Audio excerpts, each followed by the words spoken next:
पढ़ने जा रहे हैं आज हम। मैथमेटिक्स में हमने क्या पढ़ना आज? आज कंसेप्ट पढ़ना हमने मेजर्स ऑफ टाइम। क्या पढ़ना आज हमने? Measures of time. ठीक है, सिर्फ कॉपी पे रखना बेटा। ठीक है, मेजर्स ऑफ टाइम सिर्फ कॉपी पे रखना। ठीक है, चलिए मेजर्स ऑफ टाइम में सबसे पहले बात करते हैं कि 60 सेकंड्स। किसकी बात करते हैं? 60 सेकंड्स। 60 सेकंड्स का मतलब क्या होता है बेटा? 1 मिनट होता है। क्या होता है? 1 मिनट होता है। यहाँ तक क्लियर है? उसके बाद आपके पास 60 मिनट्स की बात करते हैं। किसकी बात करते हैं? 60 क्या हो गया? 60 सेकंड्स 1 मिनट हो गया, तो 60 मिनट्स का मतलब क्या हो जाएगा आपके पास? 1 आवर हो जाएगा। 1 आवर मतलब 1 घंटा। ठीक है जी। और उसके बाद बात करते हैं कि आपके पास 24 ऐसे 24 आवर्स होंगे। कितने होंगे? 24 आवर होंगे तो 1 डे बनेगा। क्या बनेगा बेटा? 1 डे बनेगा। फिर उसके बाद अगर 7 डेज होंगे, कितने होंगे? 7 डेज होंगे तो 1 वीक, एक हफ्ता बनेगा। एक हफ्ता बनेगा। उसके बाद बात करते हैं 30 डेज की। किसकी बात करते हैं? 30 डेज की। 1 मंथ। याद रखें ना, आप 31 या 28 29 डेज को कंसिडर नहीं करोगे। 1 मंथ की बात करोगे तो 30 डेज को लेके चलोगे। उसके बाद 12 मंथ्स क्या बात करोगे? 12 मंथ्स। हाँ जी, 31 भी नहीं करना इसमें। जब कैलकुलेशन मंथ की करनी होगी तो आपके पास हाँ जी 30 की करनी है। इसके आप सिर्फ सब 30 की। 12 मंथ्स के में आपके पास 1 ईयर होता है। कितना होता है बेटा? 1 ईयर होता है। फिर उसके बाद बात करते हैं 365 डेज की। 365 डेज, उसको भी 1 एक ईयर में कितने डेज होते हैं? 365 डेज होते हैं। और अगर आपके पास 366 डेज की मैं बात करूंगा तो उसके बाद आपके पास क्या होता है? 1 लीप ईयर होता है। अब आपको मैं बताता हूँ मतलब की बात। सही बात पूछी आपने, मतलब की बात पूछते हैं। ठीक है जी, देखो मैं आपको बताता हूँ क्या करना है हमने। मैं आपको बता दूं कि आपके पास जब ना एक डे जो होता है, एक डे में ना आपके पास है 24 आवर तो होते ही होते हैं बेटा। कितने होते हैं? 24 आवर। कितने होते हैं? 24 आवर 24 आवर्स। ठीक है, और 6 क्या बोलते हैं? नहीं ऐसा नहीं है, मुझे कुछ याद नहीं आ रहा है क्या हुआ। ऐसे ऐसे ऐसे ऐसे ऐसे ऐसे हाँ नहीं, पर ऐसा तो नहीं है मुझे कुछ। ठीक है, आपके पास बात करते हैं जैसे कि आपके पास लीप ईयर कैसे बनता है। किसकी स्टोरी है आपके पास? ये लीप ईयर की। लीप ईयर की स्टोरी है। लीप ईयर में मैं बोला कि 366 डेज होते हैं, यानी कि एक दिन बढ़ गया है ना। जर्नली में आपके पास क्या होता है? एक ईयर में 365 डेज होते हैं, लेकिन आपके पास जो एक ईयर होता है ना, एक ईयर जो होता है वो होता है 365 डेज। बट इसमें क्या होता है बेटा? इसमें आपके पास प्लस 6 आवर्स होते हैं। कितने होते हैं? 6 आवर्स होते हैं। अब बताइए, हर चौथे साल ऐसे आपके पास है 365 डेज प्लस में 6 आवर अगले साल भी आ गया है ना। प्लस 6 आवर उससे अगले साल भी आ गया, प्लस 6 आवर उससे अगले साल भी आ गया। तो कितने घंटे हो गए? 4 बार ही 6 घंटे हुए कि नहीं हुए? है ना। 6 4 आवर कितना होता है? 24 आवर्स हो गए। 24 आवर्स का मतलब कितने दिन हो गया? एक दिन हो गया कि नहीं हो गया? तो मतलब 4 साल के बाद आपके पास कितने हो गए? 365 डेज का मतलब हो गया 366 डेज बन गए। बताओ जी, सही है कि नहीं? अच्छा सही है कि नहीं? तो आपके पास इसमें एक दिन 4 साल के बाद आपके पास एक दिन ज्यादा बढ़ जाता है, जिसको आप लीप ईयर बोलते हो। हर एक 4 साल के बाद लीप ईयर आता है, जिसमें आपके पास 366 डेज हो जाएंगे। अगले साल की अगले 4 सालों के बाद 367। नहीं एक्चुअल में 365 ही डेज होते हैं। ठीक है, प्लस 6 आवर्स होते हैं। तो मतलब 366 कहाँ से आ गया? अब 366 बोला ना मैंने कि 365 डेज प्लस 6 आवर्स होते हैं हर एक साल में। ठीक है, दूसरे साल में क्या हो जाएगा? प्लस 6 आवर्स और ऐड हो जाएंगे। तीसरे साल में क्या हो जाएगा? प्लस 6 आवर्स और ऐड हो जाएंगे।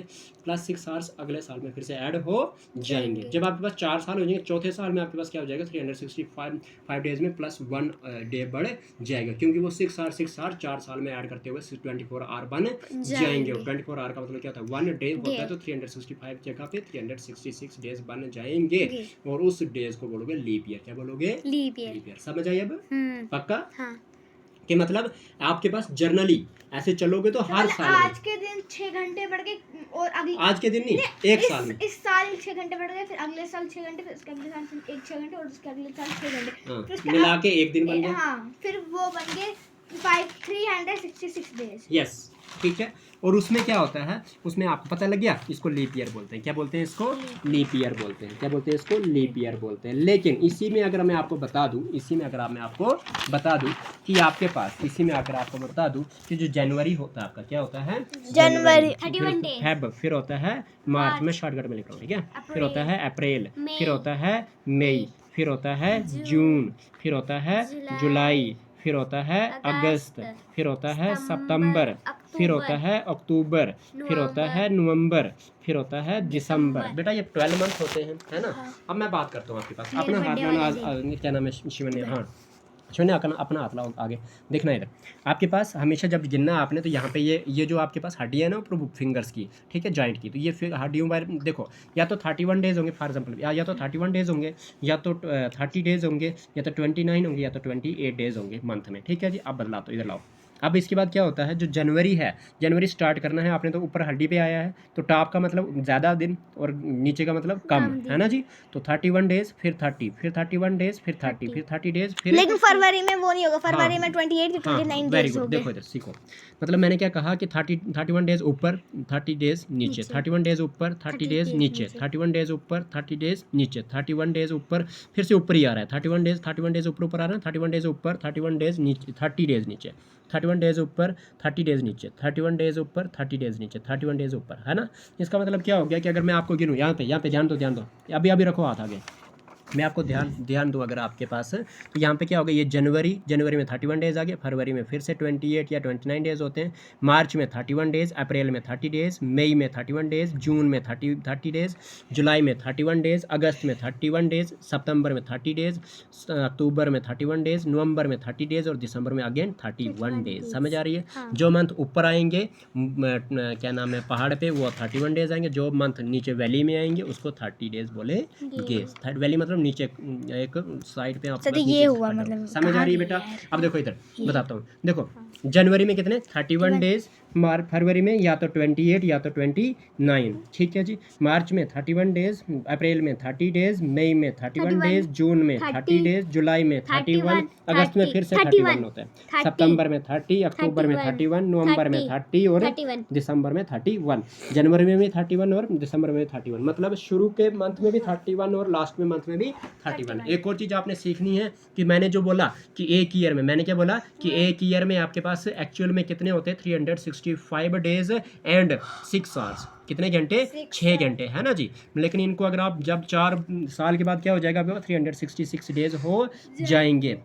अब ये जो आपके पास 4 मतलब ये लीप ईयर हो गया, कौन सा हो गया लीप ईयर। इस लीप ईयर में आपके पास ये जो 1 डे बढ़ा वो कौन से किस में बढ़ जाएगा, एक्चुअल में ऐसे जो फरवरी होता है आपके पास वो 28 डेज का होता है, लेकिन जब लीप ईयर की बात करूंगा तब फरवरी कितने का हो जाएगा 29 डेज का हो जाएगा। बताओ जी, क्लियर हो गया ये कंसेप्ट, कोई डाउट तो नहीं है। चलिए जी, एक चीज़ ये होगी आपके पास। अभी बात करते हैं आपके पास कि एंटी मेरिडियन मतलब टाइम की बात करते हैं। एंटी मेरिडियन किसकी बात करते हैं, एंटी मेरिडियन की बात करते हैं, जिसको आप AM बोलते हो। क्या बोलते हो, AM बोलते हो, ठीक है जी। जिसको आप क्या बोलते हो, AM बोलते हो। यहाँ तक कोई डाउट तो नहीं है। चलिए, AM का मतलब क्या होता है बेटा, ये होता है टाइम। क्या होता है ये टाइम बिटवीन 12 मिडनाइट, रात के 12 बजे से, रात के 12 बजे से 10 बजे एंड के तक 12 नून तक, दोपहर के 12 बजे तक, ठीक है। नून क्या होता है, दोपहर होता है, 8 घंटे हो जाते हैं, 12 घंटे होते हैं बेटा, ठीक है जी। हाँ जी,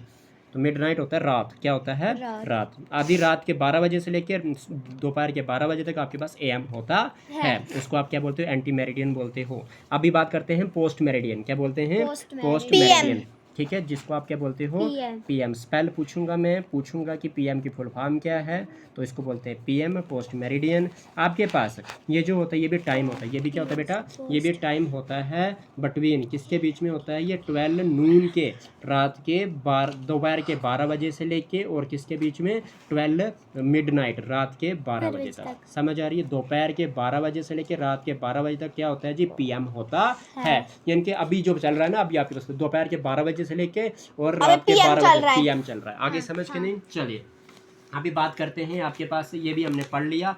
अभी हम एक और चीज़ आपको बता दूं कि अच्छा इस इधर चले जाना ज़रा, जनवरी फरवरी मार्च अप्रैल, मेजरमेंट ऑफ डेज़ की बात करते हैं। किसकी बात करते हैं, मेजरमेंट ऑफ डेज़ की बात करते हैं। MEASUREMENT, measurement of days. ये जो टॉपिक है आपका measurement of days, measurement of days में जो टॉपिक है आपका, इसमें बात करते हैं कि आपके पास, मैंने बोला कि एक ईयर, मैंने क्या बोला कि 1 ईयर में आपके पास 365 डेज होते हैं, लेकिन प्लस में क्या करते हैं 6 आर करते हैं, क्या करते हैं 6 आर होते हैं, क्या होते हैं 6 आवर्स होते हैं, ठीक है जी 6 आवर्स होते हैं। तो क्या हो जाएगा आपके पास 365 डेज और 6 आवर्स। लेकिन अगर 1 लीप ईयर की बात करता हूँ मैं, 1 लीप ईयर में आपके पास एक दिन बढ़ जाता है और 366 डेज हो जाते हैं। समझ आ रही है? और ये कब आता है? आफ्टर 4 ईयर्स के बाद। कब आता है आपके पास? 4 साल के बाद। आफ्टर 4 ईयर्स के बाद आता है, ठीक है जी। जो ईयर 4 से डिवाइड होगा समझो वो ईयर कौन सा है? लीप ईयर है, याद रहेगा।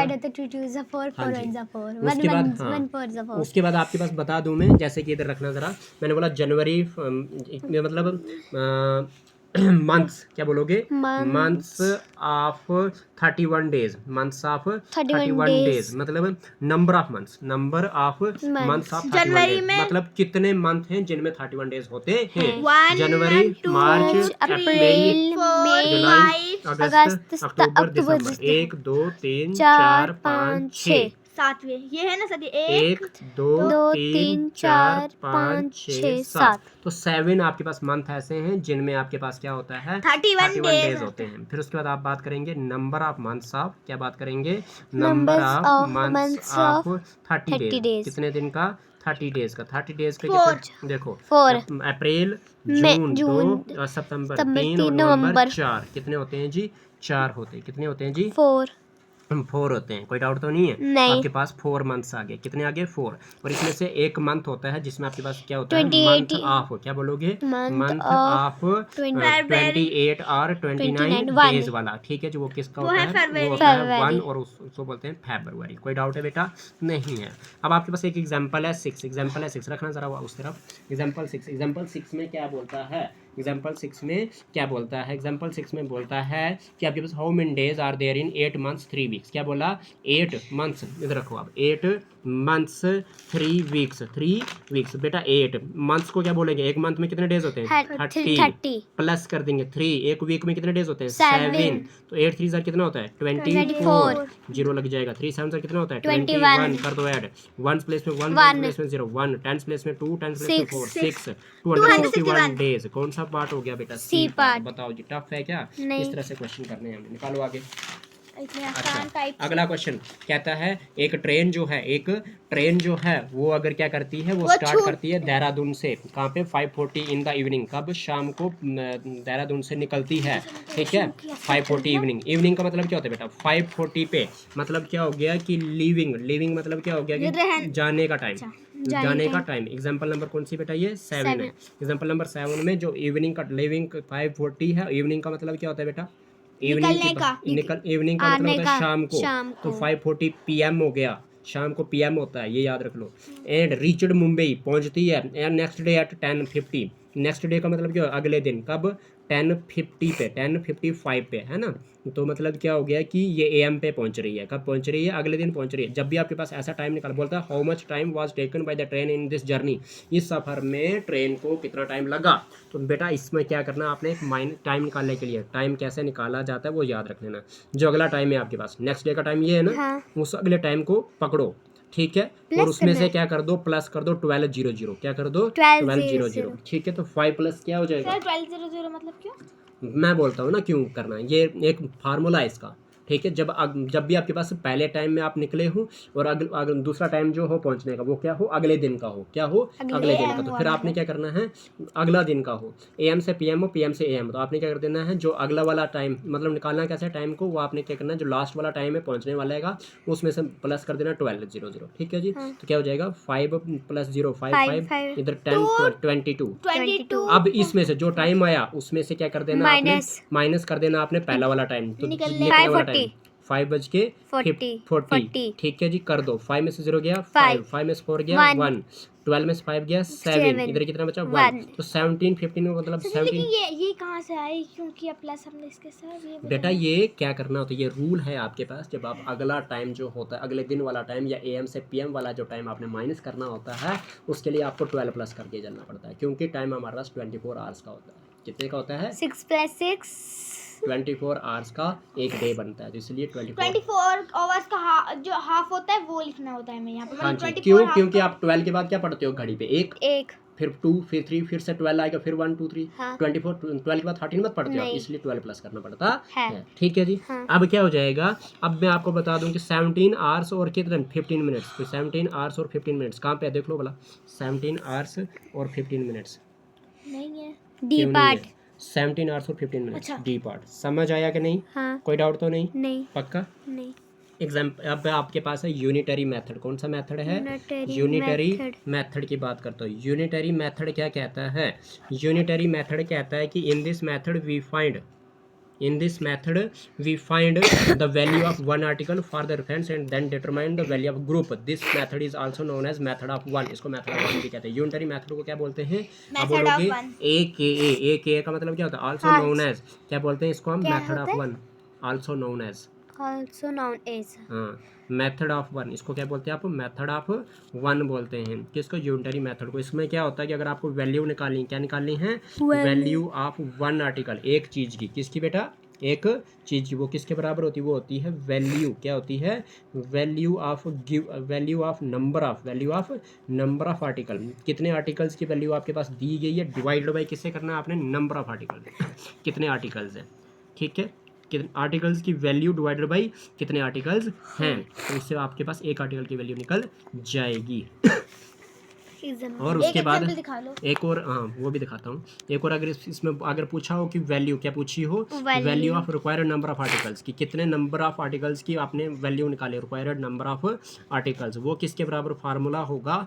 वो आपके पास होगा आपके पास होगा कि एक आर्टिकल की वैल्यू क्या होगा? Value of one article, value of one article. ठीक है, value of one article multiply by number of articles. समझ आ रही है? हाँ। चलिए, तो ये हो जाएगा आपके पास फार्मूला। अब क्या कहता है? अब एग्जाम्पल नंबर 8 क्या कहता है? एग्जाम्पल नंबर 8 में पढ़ो जरा। इफ 8 बुक्स कास्ट्स ₹680, अगर 8 किताबों की कीमत कितनी है? 680 रुपये। What will be the cost of 15 such books? 15 किताबों की कितनी होगी? आपने क्या करना है? आपने लिखना है 15 मल्टीप्लाई सुनिए, कास्ट ऑफ 8 बुक्स कितनी है जी आपके पास? वो है 680। कितनी है? 680। आपने क्या करना है? आपने निकालनी है। तो एक बुक की कितनी हो जाएगी? सबसे पहले एक बुक की रहने दो, क्या हो जाएगा? Cost of one book is equal to किसके बराबर होगा? होगा 680 डिवाइडेड बाय क्या करोगे? 8 करोगे। आगे समझ? हाँ। क्या हो जाएगा? अब आपके पास 8 से ये डिवाइड होगा क्या? हाँ नहीं होता। नहीं। 8 8 तो 64 बचा 4, हाँ हो जाता है। 8 1 जार 8 8 8 8 जार 64 68 में से 64 क्या, कितना बचा? 4 हो गया 40। 8 5 जार 40। तो वन बुक की कीमत कितनी आ गई? 85। आपको कितने की निकालनी है? 15 की। कितने की निकालनी है? 15। तो कास्ट ऑफ 15 बुक्स, 15 बुक्स की कितनी हो जाएगी? 85। एक की है, मल्टीप्लाई बाई 15 कर दो। समझ आ रही है कि नहीं? 15 5 जार कितना होता है? 75 का कैरी जाएगा 7। तो 15 8 जार 120 और 7 कितना होता है? 127 होता है। तो 1275 कौन सा आंसर है? ए पार्ट है। बताइए जी, टफ है क्या? नहीं है। ठीक है कि नहीं? हाँ। ठीक है जी। हाँ। तो अब हम कल पढ़ेंगे वर्क एंड टाइम। क्या पढ़ेंगे कल? वर्क एंड टाइम पढ़ेंगे। ठीक है जी। और उसके बाद कुछ प्रैक्टिस एक्सरसाइज भी करेंगे। काफ़ी है आज का।